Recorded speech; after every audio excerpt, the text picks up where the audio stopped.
Okay, I'm ready to look for a job. Do you have a resume? No. Do you know anybody out in the field? No. Do you have a cover letter? No. Did you come to any job fairs? No.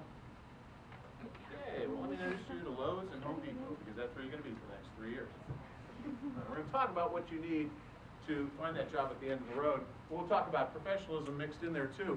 Today I hosted a company on campus. Their name is AIRS Corporation, A-I-R-E-S. Anybody have heard of AIRS Corporation? They sit up on the hill right near where, what is it, 376 crosses 79 down in Pittsburgh.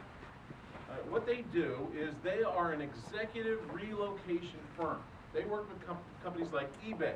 So when eBay has a vice president who they say, we need to move you from San Francisco to Singapore, they teach the family the culture of Singapore. They find the family a house. They move the family's goods. They find a school for their kids. Everything that family needs, so it's seamless. They show up one day to work in San Francisco and they go home to their home. The next day they go to work in Singapore and they go home to their home. Everything's taken care of. That's what this company does. So I was down at Quaker Steak with their recruiter. By the way, the president of AIRS is a Slippery Rock alumnus, and his brother is a Slippery Rock alumnus. And that's one of the reasons they want to recruit here, and some other school that starts with an I. But anyway, yes, yeah.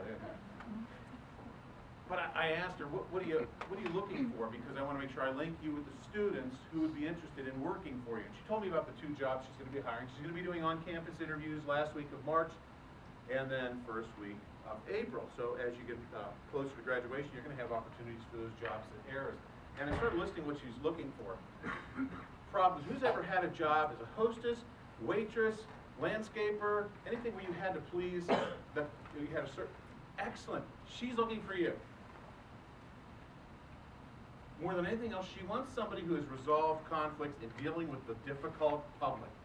Because at AIRS, you're given 70 families. At any one time, you are on the phone with 70 families who could be going from San Francisco to Boston, Boston to Bradenton, Bradenton to Dallas, Dallas to Cleveland, and your job is just to make them happy.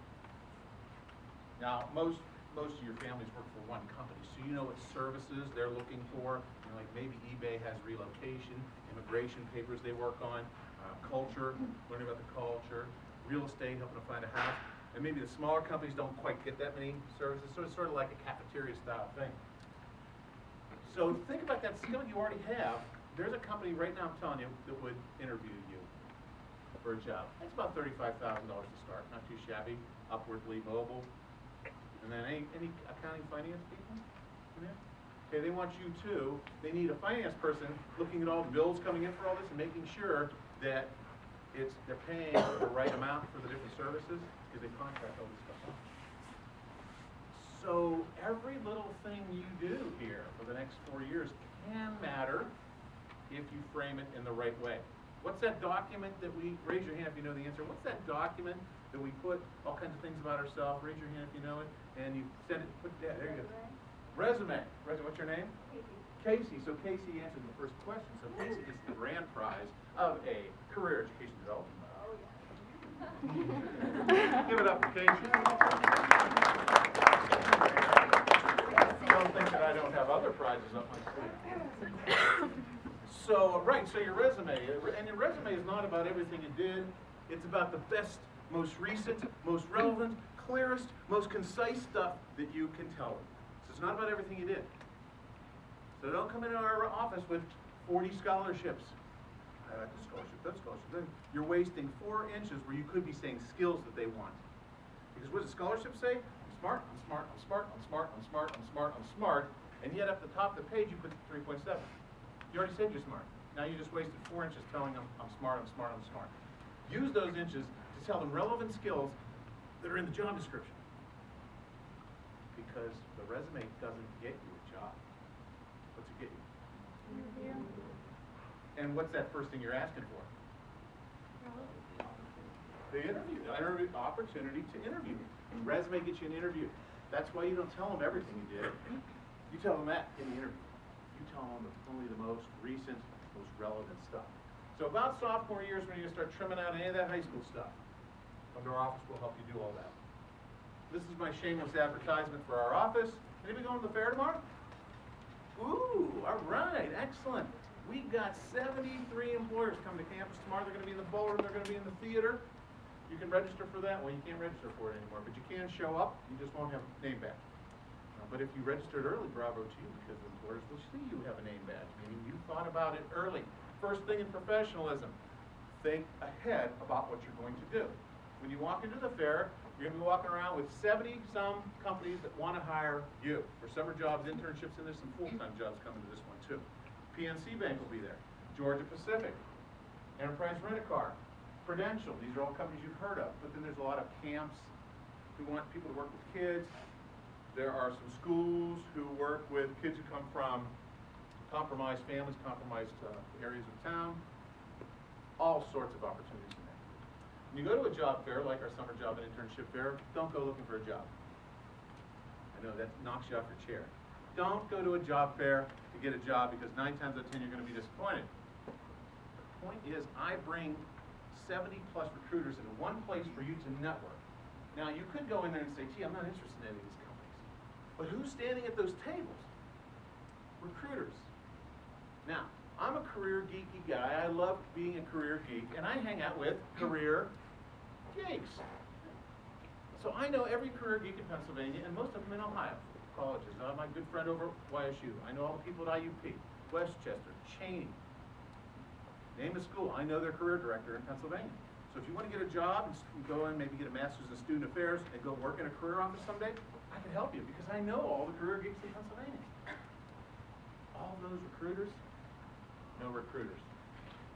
Not just in their field. If you go up to somebody like my friend Jamie Timms at Enterprise Rent-A-Car, she has recruited for 12 years. She knows people in manufacturing, she knows people in finance, in exercise science, in hospitals, health system, and she will introduce you to those people. So go to a job fair to make connections, not necessarily get a job. You might walk out with a job too. So that's tomorrow. Please come, even if you have not registered. We do take walk-ins. Okay. So that's 11:45 to 2. Make sure you spend at least 30 minutes, 45 minutes. You cannot work a job fair in 15 minutes. Look at the list of companies. So go onto our SRU Career Connection system and go to events. If you go to career fairs, you can look at the list of the companies, click on each one and see what they're hiring for. Dress for success. Anybody registered for this yet? 3 people probably? Yes, very good. We get about 8 of your fellow students, and we dress them up in great clothes from the factory outlets, premium outlets, and then the assistant manager MCs it from the premium outlets. You get a chance to win $700 in gift cards from the premium outlets. Prizes range from about $25 gift cards up to $150. And you learn about, what should I wear to a job interview? What's it actually look like? You're going to see it on one of your colleagues here. What if there's a gym at work? How should I dress at the gym at work? What if I have to travel with my boss? What should I look like when I do that? What's Casual Friday look like? And all you got to do is register for it and come and sit down. And you might even walk out with a $150 gift card for a premium outlet. So not too shabby. That's on the 26th. That's a Wednesday evening. Let's see, Westpac's Job Fair. This is for our older students. This is once you get to be juniors and seniors. This brings about 150 companies together. Slippery Rock is a Westpac school, meaning you can go for free. I run a bus to this. Dean Schindler is paying for it this year. And so we will go to that every fall and every spring. USAJobs.gov. Anybody thinking of a federal job for themselves someday? Maybe. There's a maybe. Going to learn how to use USAJobs.gov. Register for that. And you will have an opportunity to figure out how to actually use that system. Oh, yes, 226. Sorry about that. Thank you. Ooh, yeah, yes, 226. I'm glad you pointed that out. Not March 26th. I will be somewhere else March 26th. I don't know where. Thanks for pointing that out. There's where you register for those. Career Connection. sru.edu/career connection. That's a link off of our website. It looks like the thing with the little puzzle pieces. You probably see things around the campus. Everybody has one of these accounts. You just sign on with your SRU email and password. Okay. What do you want after graduation? Right. When I come to your first seminars, I ask a lot of you that question as I go around. I want a job, good job, good job, good job, good job, good job. Remember that while you're here, while you're getting that degree, everybody says, "Well, I get a degree while I'm here." You could be getting an education. You really could. And I missed out on it, my first few years in college until I became a good learner, and I realized it is great to learn. I wouldn't work at a college if I didn't love to learn and I didn't love school. People say, why do you learn working at college? You like school, and going to work then is like going to school every day. Because as you all come in, you teach me new things too. You share stuff with me. And if I don't ask, I never learn. So we try to be very engaging in our office. So that's the next professionalism item. You are not done learning when you leave here. I was a dean at Teal up the road before I came here. And I decided I wasn't getting along with the president at Teal. He and I just don't get along. Ask him, he'll tell you too. We get along much better now that I don't work for him. So now I'm down here. And so I decided I was going to start looking for another job. And actually, our career director at Teal came back from West PAX one day, and she said, Slippery Rock's looking for a career director. Oh, really? I'm like, I'm not a career director here. I'm a dean, and you're a career director, and you report to me. How can I be a career director? I don't know much about career. So you can do this. You can do that job. So put together the resume, sent it down, and they said, part of your interview, on the second day of your 2-day interview, you have to give a presentation, and there could be 5 people in the room. There might be 50, 60 people in the room that you don't know, by the way. And your topic is emerging issues in career services. You talk about intimidating. I had an interview with about 40 people over 2 days, and then I had to give a presentation at the end of it. Here I am. So I did something right, right? I did something right along the line. But I want to tell you part of that, what happened at part of that interview. Now, this part was in my boss's office up at North Hall. She has the office, it's the corner office that faces Rhodes Hall, Dr. Yale. And she said, oh, well, this part of the interview is going to include the provost, second in command here at the university, the dean of college business information social science, dean of college of health environment and science, the dean of college of education, and the dean of humanities, fine and performing arts. I thought, oh, how nice. And me, your future possible boss. Anyway, we got to one question. And the question was asked by Dr. Valentine. Anybody know Dr. Valentine? He always wears Hawaiian shirts and stuff around campus. He was the dean at the time, interim dean. He asked me a question, and folks, I just could not come up with an answer. I know it's hard to believe, but I couldn't come up with an answer. I couldn't come up with an answer. How do you handle that professionally? Anybody have an idea? How do you handle that? I couldn't answer. What do you think I said?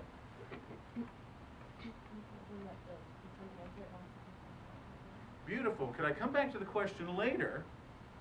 And when I came back to it later, there's a T and B for you. When I came back to the question later, I still couldn't answer it. So I went back home to Ohio.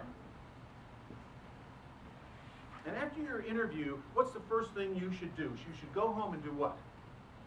What should I be writing? Thank you letters. Let's get him a T and B. Yes, sir. You look like you look maybe a piece of espresso or something down there, a T and B. Buy one for me. I like the white mochas, by the way.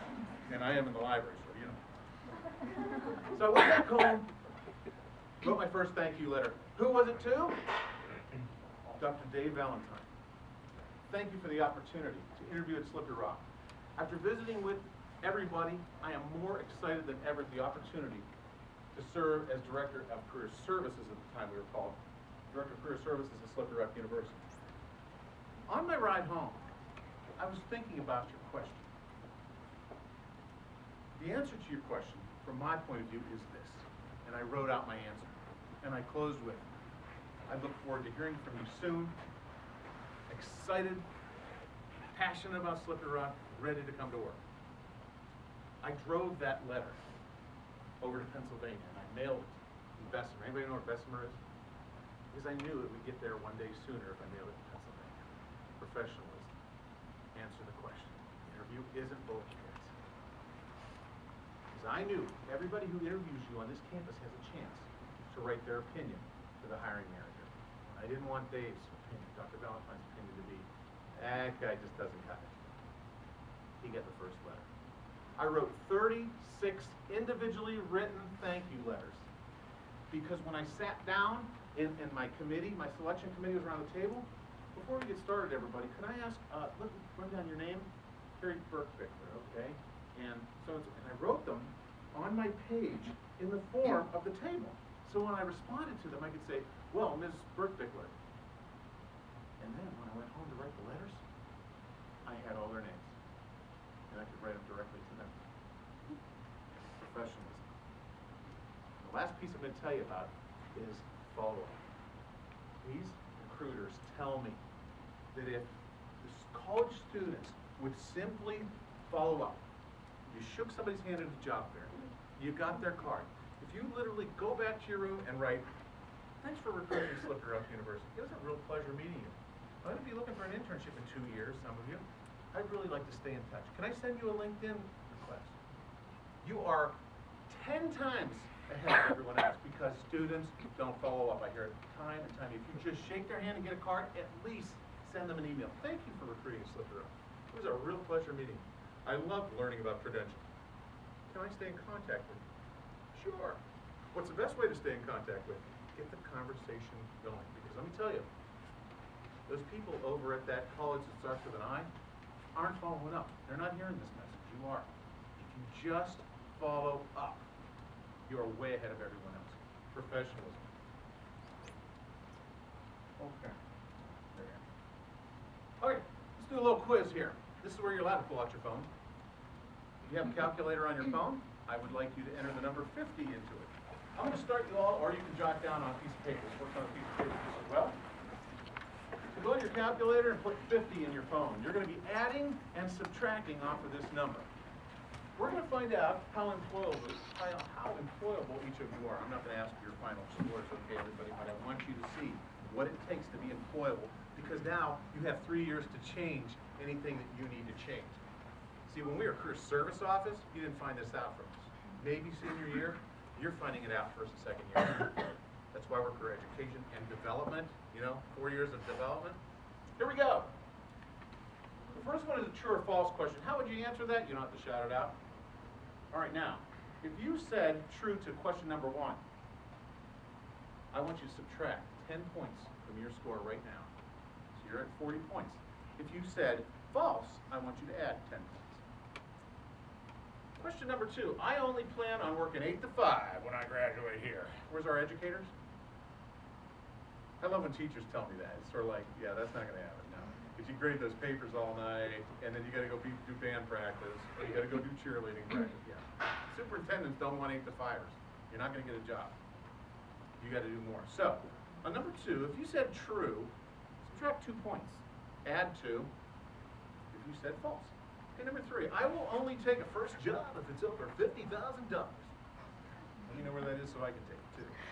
Okay, here we go. True, minus 2. False, plus 2. Number 4, a college degree makes me unique. True or false? If you said true, I want you to subtract 3 points.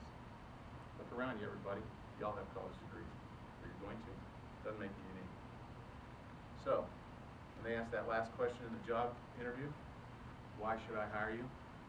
Don't say because I have a college degree, because everybody else they just interviewed has a college degree. Don't say because I know Microsoft Word, because everybody they just interviewed knows Microsoft Word. You need to visit with me. We're going to work out together what your brand is, what your personal brand is. That's when you lay that brand on. Number 5, sorry. Right now, I have over 6, what's that? 3 plus 3 then? Yes, I'm sorry, yeah. False plus 3. 5. It's always the opposite number. So, right now, I have over 6 different first jobs in mind. So even you educators, there's a lot of things you can do with a teaching degree. See this AV equipment, that projector, this screen? Somebody had to sell that. Well, let me tell you, these companies would much rather have a teacher demonstrate this stuff. You're going to make 50, 60 grand, and you're going to get a company car too. So right now I have over 6 different first jobs in mind. True, add 2. False, minus 2. 6, I love and can't wait to practice more public speaking. True, add 3. False, minus 3. What is interviewing, everybody? Isn't it a shame? I was a soccer coach for a lot of years. The story I like to tell is this. I put those poor girls through hell out there in 90-degree heat, running 90-minute practices every day. Water is for weaklings. But anyway, down to give me 20 for saying that. so that they can play a soccer game. 90 minutes every day, never practicing for the first interview that could be a job for the rest of their lives. See where we place our values. Now, I'm an athlete. I love sports. Where our values are way off. Way off. We practice for football. We don't practice for our first job interview. Okay. 7, I will absolutely have a minor upon graduation. For you teachers, I will have a second certification or something like that, okay? True, add 2, false minus 2. I will absolutely do an internship before graduating. Teachers, you can all say true because you will have student teaching. I will absolutely do an internship before graduating. This is another big one, everybody. True, add 10. Subtract 10 if you said false. 9, I plan, I might show you 9. There we go. Just so ridiculous. I plan on getting or having visible, or presently have visible tattoos or multiple piercings. True, minus 2. Plus 2. For false, 10. I am an excellent writer, very precise. I can spell, punctuate, and I make very few writing errors. True, 2. Add false, minus 2. One of the top skills these employers look for: strong written and verbal communication, boy. Believe me, I teach class too. I teach against Penn State, and I see some of you. Can't finish a sentence. Number 11. I am a precise communicator. I tend not to use slang. Like, you know, yins guys, and words like this when I speak. If that's true, add 2. It's false, minus 2. And finally, number 12. I know and I am familiar with. Go ahead and read the choices. 10 or more people in the professional world with hiring influence in my field or probable field. Go ahead and add 10 points to your score. Because the number one thing you need to get a job is people. You can't wait your senior year because you won't know them long enough. You need to know them now for 4 or 5 years. Then they'll hire you. Because as I always say, nobody marries anybody on the first date. They need to date you for 4 years. By knowing you and having conversations with them, seeing you show up repeatedly at job fairs or at their doorstep or internship or a summer job. For B, if you chose B, 5 or more, go ahead and give yourself 5 points. C, 2 people in the professional world with hiring influence, go ahead and give yourself a couple of points, 2 points. And finally, if you said D, I want you to subtract 10 points from your score. Now, remember, you all started average employability at 50%. What's your percentage now? Is it closer to 100 or is it further than 100? I just showed you what you're going to need to do to get a job or what you're going to need to avoid to get a job. The question is, are you going to say yes to the opportunities the rest of the 3 years to actually do those things? They're here. They're off campus. They're your summer job. They're volunteering at your church. They're in FLSP. They're in your honors program. They're volunteering down at the VA center. They're coming to job fairs. It's going to Jamaica and doing a service project, because ultimately when you get to that job interview, it's about telling a story. So what do you need to get a job? You really need skills, first of all, and here they are. This is the NACE survey, National Association of College Employers. They survey hundreds of employers every year, and they ask them, what do you want from this year's graduating class? And they score it and give you the top 10. Ability to work in a team. Now keep in mind, you put this on your resume, you're not the only one putting it on the resume. The difference is, can you tell a story? Anybody here ever work on a team that's not shy? Give us an example where you worked on a team. You don't want me to be the example? Go for it. Well, everybody put their hand down when I said it's not shy. Of course, they're not shy at all. I work as USA Ice Hockey official, so every weekend I have a different team with either 2 or 3 other guys, and we work together to get the game done and, make sure no one gets hurt out there and make sure no one's cheating. Fantastic. Now, what we got there was an example. What I'd like you to do next, and that was about a 20-second answer. A good interview answer, if we're actually a job interview, is about 45 to 90 seconds. So I'm going to continue your answer by saying, I can remember one time when, and finish that. I can remember one time when a fight broke out in the junior game, and I really relied on all of my refs to get together and help me separate guys and make sure we got the right guys in the penalty box and the rest of the game went on smoothly, and that way no one got injured, and our higher ups we didn't get fined or anything like that. Very good, very good. So, right, so example, now into a story. And please raise your hand, be honest here. As he got into the story part, did you actually picture in your head that happening? Raise your hand if you could actually picture that happening. Yes. In the first part, he just told us an example. You couldn't picture it. I work on a team of guys, I was a football official for 20 years myself. And I could just say that, or I could tell you about the time I had to toss a kid for calling my mother something. But anyway, that happened more than once. But it's when he went into the story and the fight breaking, and you can see these people rolling around the ice. We've seen that, you know? I went to a boxing match once and a hockey game broke out. So that's the ability to work on a team. So what I suggest you do with these type of lists is come up with an example in your life where you could tell a 45-second to a 90-second story that demonstrates your professionalism and how you developed these last 4 years. Because remember, it's great to get that 4.0, but I'm going to tell you, everybody, there are plenty of unemployed MIT 4.0s. There are plenty of unemployed 4.0s from Harvard, too. You have to have that academic intelligence, but you have to have the practical side of it, too. The practicing it, going out and practicing it, as well as creative intelligence, emotional intelligence. Okay, here we go. And there's the rest of them. So here's 5 things you need. Yes, 4 things are up on the screen. I'm going to give you the 5th one. First of all, good academics. Read a study the other day. Unbelievable. I read this study from 2003, and they looked at job interviews granted to over 100,000 students for on-campus interviews. And they looked at them by their GPA. What GPA did they have on their resume? And what they found was that 3.0 is a great number. If you're above 3.0 for your major GPA or for your cumulative, you're in pretty good shape. Your name is still in the hat with most employers.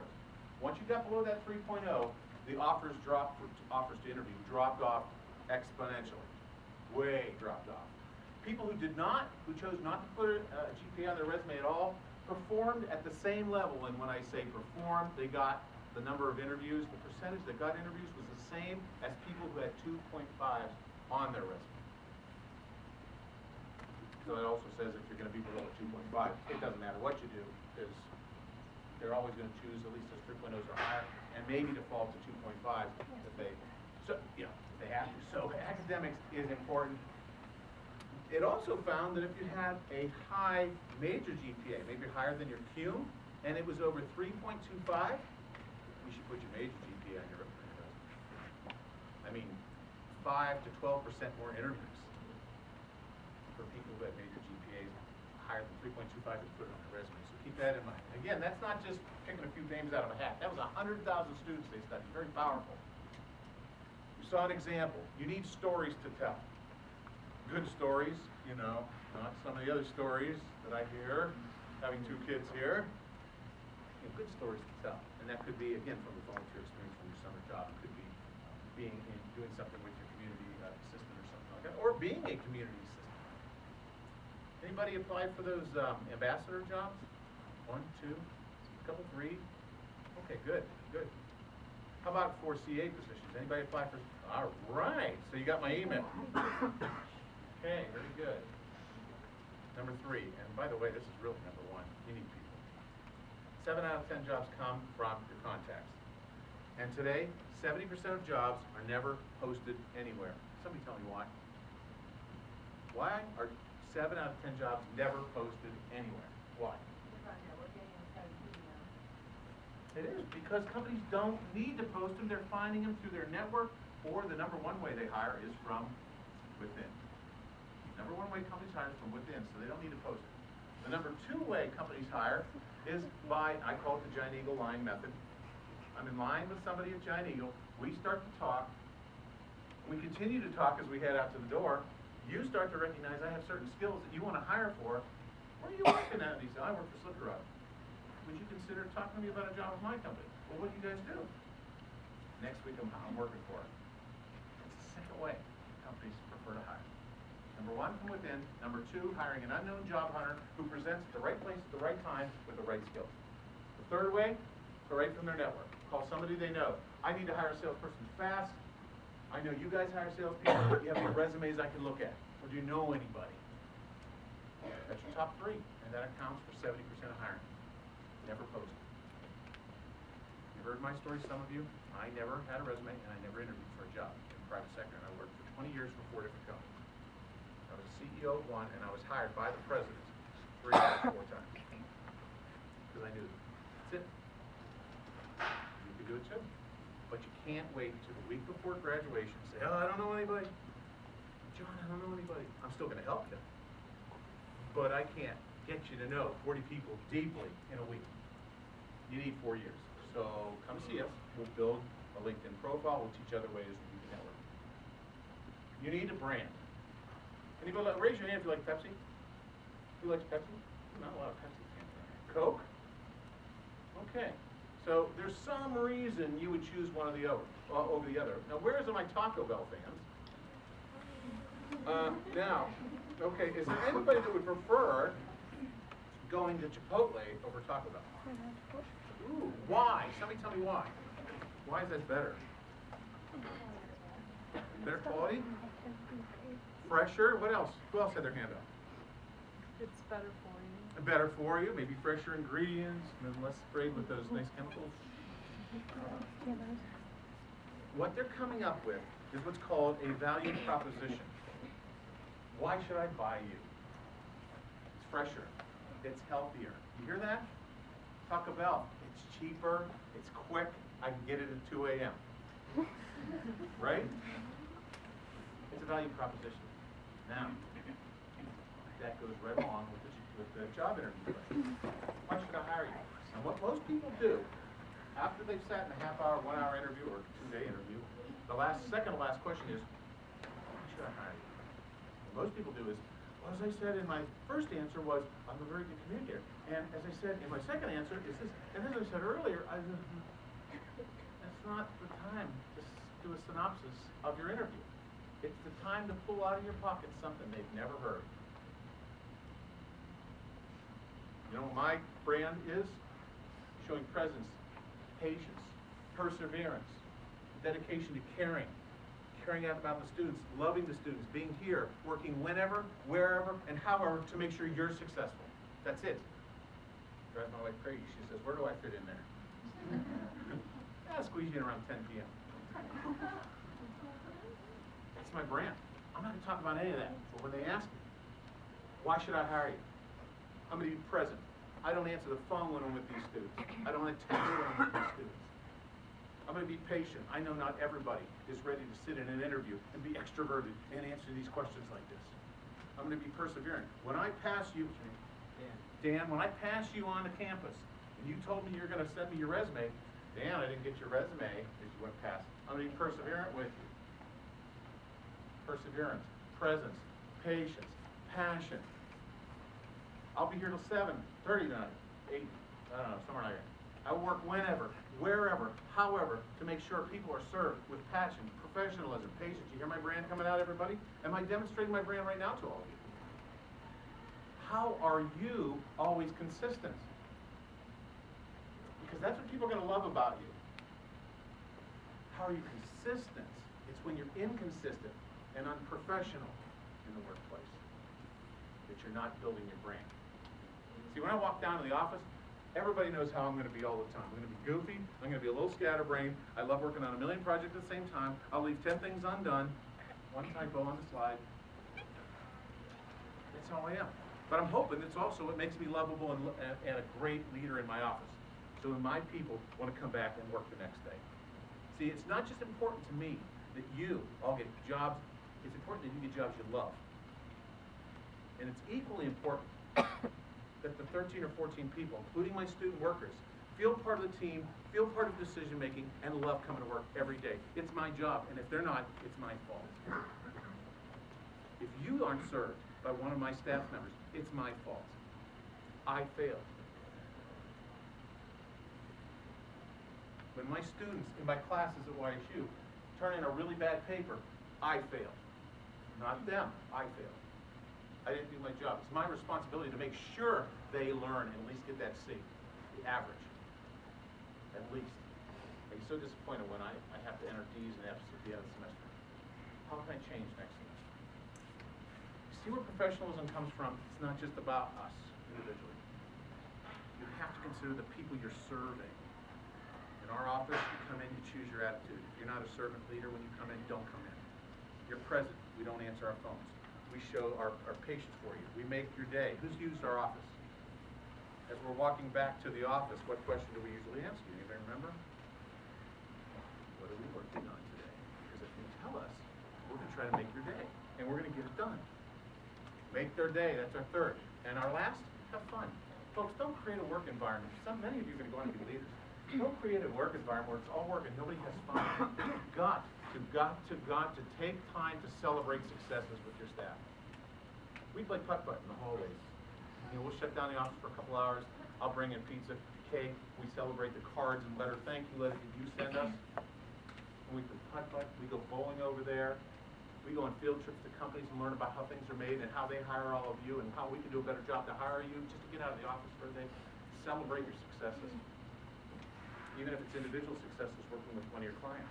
Celebrate the successes. Have a day where you call all your clients together and celebrate over carrot sticks or something. But not cake, okay, exercise signs. They don't eat it. I do. Got it? Professionalism. Okay, and so actually the fifth thing you need to know is the four things you bring into the workplace. Choose your attitude, be present, make their day, have fun. It's called the fish philosophy. If you want to go out and buy the book, Fish, that book, Fish, is in there. What's the purpose of a resume again? To get you a? Interview. Oh, last night, they just cleaned last night's clock. Because they all went, job. It's not to get you a job. If your resume gets you a job, believe me, it's not a job you want. It's going to be one of those, hey, we love your resume. Why don't you do some door-to-door sales? Great. Here's your vacuum cleaner. Get to work. Ma'am, would you like to buy a Kirby vacuum cleaner?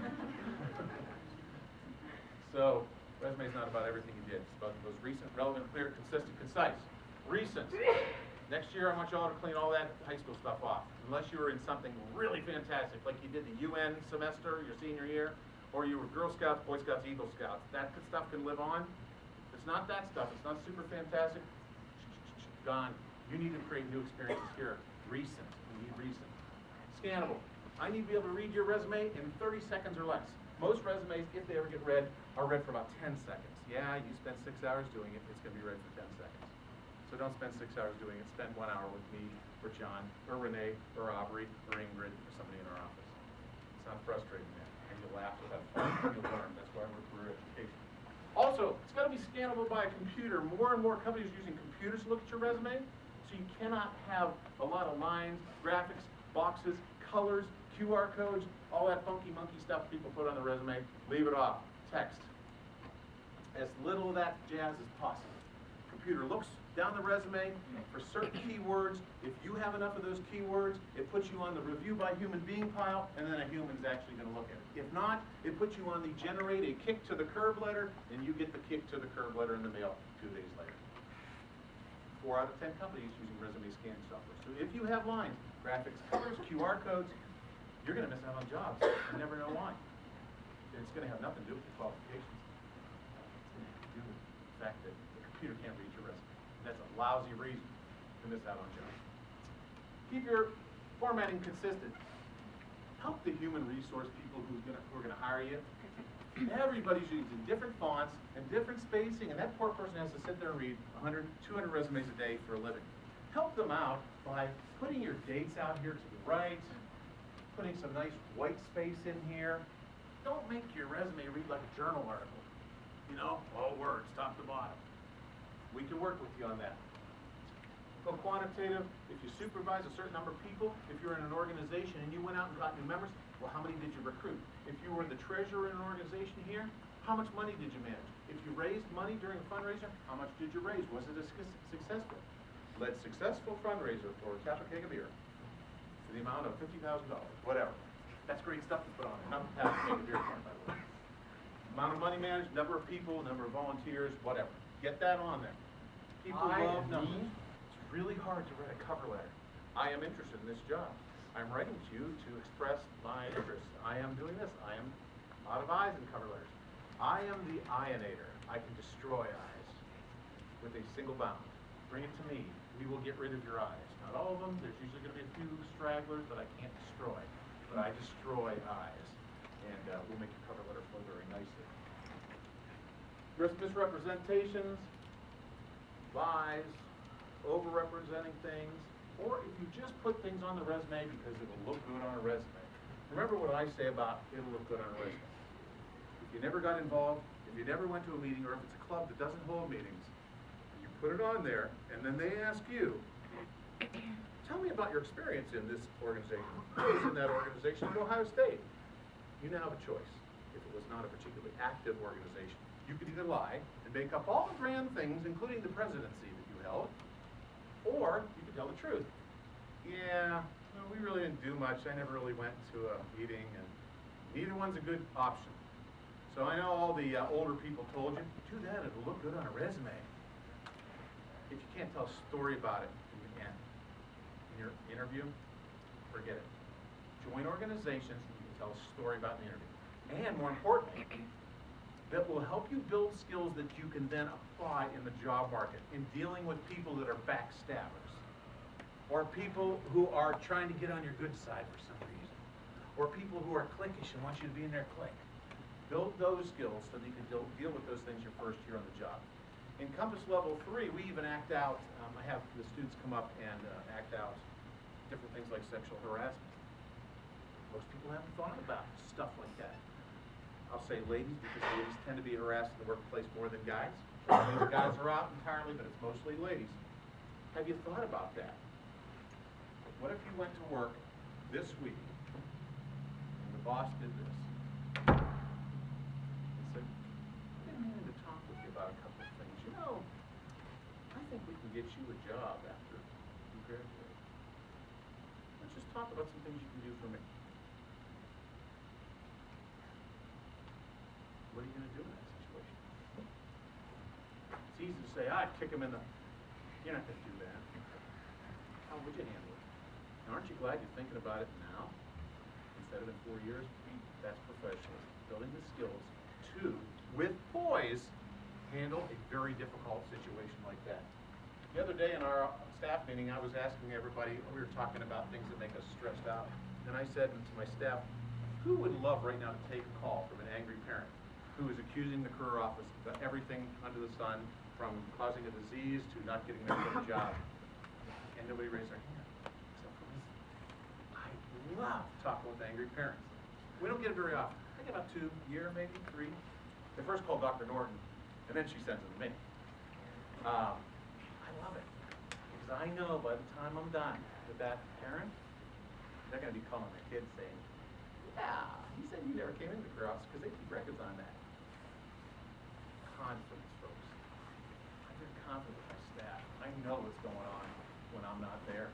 Not because I'm micromanaging, just because I only bring in people that are fantastic. Bring in people that are fantastic. Surround yourself all the time with fantastic people. Find a mentor. I know that sounds easy to say.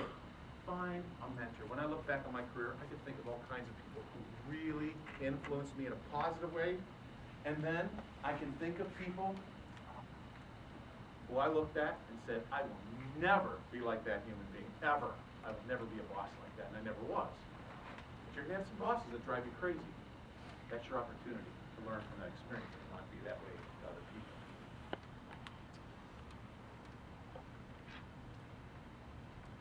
Professional dress, I'm not going to go over a lot of that. Just simply stated, anytime you're going to a job fair, if you're going to go do a job shadow, an internship, anytime you're going to interact with a professional who might be from your field of expertise, dress the part. Athletic people, of course, are going to be in very neat athletic wear. This is a great outfit here. I did your training a couple years ago with a fourth-year student, and always was professional with me. But you business folks, ladies, go to a consignment store and get yourself a nice dark blazer, a nice light blouse, and you're ready to go. 2-inch heels, not 4-inch heels. A lot of people are going to try to sell you on this 3 and 4 inch heels BS. You do not want a company to interview you and then offer you a tour of their company where you have to climb stairs and then you twist your ankle and fall down steps on the interview. It's not worth it for that extra 2 inches of heels. 2 inches in flats. Nail polish, very conservative colors. No oranges, no greens, no pinks, none of that jazz. We don't want to see that. That's not professional. Guys, very cleanly shaven, right? Some companies don't allow you to have facial hair. Enterprise Rent-A-Car is an example of a company where you wear a white shirt and a darker tie every day, and you have no facial hair, 0. Find out what their policy is. You can't interview at Enterprise with facial hair, but they're going to tell you when they make the job offer, you're going to be shaving or you won't come to work here. Just find out, how do they dress at the company. If you don't know how a company dresses and you're going in for a job fair, I always say look on the internet. Sometimes they post pictures of what they look like on the inside. Or the one trick I say, drive down, park yourself in front of the building, and wait for them to all come out for lunch and see what you're wearing. It's pretty easy, right? It's pretty easy. Simple makeup and jewelry. Nothing dangling, particularly the bracelets, because when you're sitting and you want to use your hands to be more powerful in that interview, and you start doing this over and over again, and you're nervous, and don't notice that every time you gesticulate you're doing this, think about listening to this for an hour. You think you're going to get hired? No. So nothing that's going to make any kind of noise. Ladies, hair back typically, particularly if you're a flipper, you know, if you like to touch that hair. I had one person that worked for me a couple years ago. We'd sit in staff meetings, and she just gets the whole time grabbing her arms. No more! Don't do that. I can't take it anymore. No more! That's kind of unsanitary too. Any public health people here? Yeah, no, masters in public health. I think about stuff like this. Well pressed, well fitting. Polish your shoes. Let me show you that. Oh yeah, what are the things that ladies studied, looked at? Women HR people. When a guy comes in for an interview, what are they looking at? That's number 1. What else? Crease in the pants. Number 2, and how clean your fingernails are, guys. As long as you got clean fingernails, pressed pants, and shiny shoes, you're starting out pretty good with the ladies. Cologne. Whether you are going to work and wearing cologne, or if you are doing an interview. If you didn't pay $25 for it, don't put it on your body. 25, 30 bucks. That's a cutoff. So what can you get a can of Axe for? $8, $6? That's out right away, right? That's not 25 bucks.